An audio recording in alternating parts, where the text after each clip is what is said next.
തവണയും പറഞ്ഞതുപോലെ അകത്ത് ആറ്റുകാലമ്മയും പുറത്ത് ചിപ്പി രഞ്ജിത്തുമാണ്. അതൊരു കീഴ്വഴക്കമാണ്. ഈ തെക്കേ നടൻ ഒരു കീഴ്വഴക്കമാണ്. അങ്ങനെ ഇത്തവണയും നമ്മളോടൊപ്പം ചേരുന്നുണ്ട്. ചേച്ചി, സാന്ത്വനത്തിലെ ചിപ്പിയെ കാണണം എന്ന് പറഞ്ഞിട്ടാണ് ഇവിടെ ആരാധകരെല്ലാവരും തടിച്ചുകൂടി നിൽക്കുന്നത്. ഒരു നോക്ക് കണ്ടാൽ മതി, എൻ്റെ കൊച്ചുമോക്ക് കാണണം, എൻ്റെ മകൾക്ക് കാണണം എന്നതൊക്കെയാണ് അവരുടെ ആഗ്രഹം. ഇത്തവണയും പായസം തന്നെയാണ് സ്പെഷ്യൽ. പായസമാണല്ലോ പൊങ്കാലയ്ക്ക് എല്ലാവരും ഇടുന്നത്, പായസം തന്നെയാണ്. പായസമുണ്ട്, വെള്ളച്ചോറുണ്ട്, പയർ നിവേദ്യമുണ്ട്.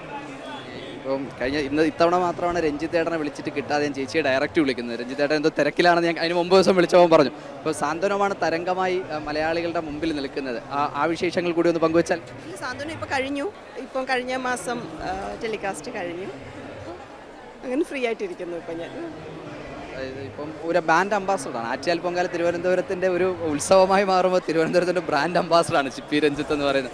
ഓരോ തവണയും ആറ്റുകാൽ പൊങ്കാലയ്ക്ക് ഈ നടയിൽ വന്നിടുക എന്നുള്ളതാണ് ചേച്ചി ഏറ്റവും വലിയ കാര്യം. കാരണം ഞാൻ എല്ലാ വർഷവും ഒരേ ചോദ്യം ചോദിച്ച് ഒരു ആവർത്തന വിരസത ഉള്ളതുകൊണ്ടാണ് ചേച്ചിയോട് എന്ത് ചോദിക്കണമെന്ന് ഞാൻ ഇത്തവണ തന്നെ ഞാൻ സംശയത്തിലായിരുന്നു. കാരണം കഴിഞ്ഞ കോവിഡ് സമയത്ത് വീട്ടിലിട്ടു, കഴിഞ്ഞ തവണ വീണ്ടും ഇവിടെ വന്നിട്ടു, ഇപ്പം ഇത്തവണ വീണ്ടും ഇവിടെ വരെയാണ്. എങ്ങനെയുണ്ട് ഒരു തിരക്കും ഒക്കെ?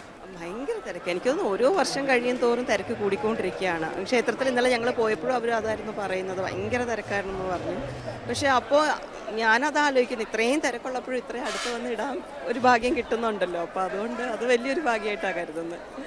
ചേച്ചിയോട് എന്തിന് ആഗ്രഹത്തിനാണെന്ന് ചോദിച്ചാൽ ചേച്ചി ഒരു തവണയും പറയാറില്ല. ഇത്തവണ അപ്പോൾ ചേച്ചി സ്ഥിരമായി പറയുന്നൊരു ഡയലോഗുണ്ട്, നടക്കാനായിട്ടുള്ള പ്രോജക്റ്റും അങ്ങനെ ഇല്ല. ഇപ്പോൾ പുതിയ പ്രോജക്റ്റ് നടക്കുന്നുണ്ട്, വെബ് സീരീസ് നടക്കുന്നുണ്ട്, ലവ് അണ്ടർ കൺസ്ട്രക്ഷൻ എന്ന് പറഞ്ഞിട്ട്. നന്നായിട്ട് വരണം. മലയാളികൾക്ക് എല്ലാവർക്കും പൊങ്കാലാശംസയാണ്. എനിക്കും പറയൂ. ഓക്കെ.